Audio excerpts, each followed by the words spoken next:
All right, so this is a lot of the compost and wood chips I've been moving out here. Um,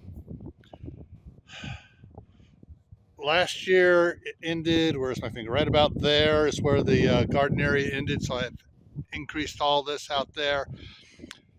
Spent several days hauling out the wood chips and the compost out here, and I started sprinkling a little dirt on top of it to because it's supposed to rain and get that to wash in to help make compost out of it.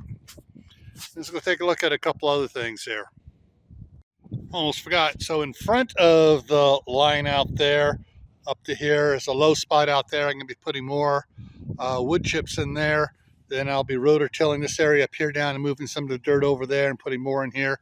Then I'm going to cover the whole thing with some compost manure mix that I get from Wolverine composting.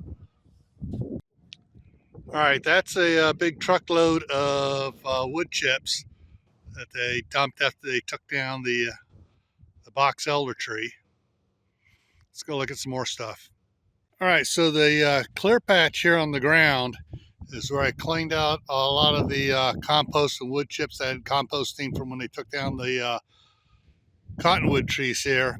The pile here, even starting up front here, was 6 feet tall, going all the way back, and then it went up higher as it went up onto the bank there. And this is what's left over here of a little bit more soil mixture on it there. And then off in the back, I'm not sure if I can get this to zoom out here. No, it's not going to zoom out. But way over there is another pile of wood chips. Later on, I'm going to go ahead and set that on fire and burn all the those pieces down.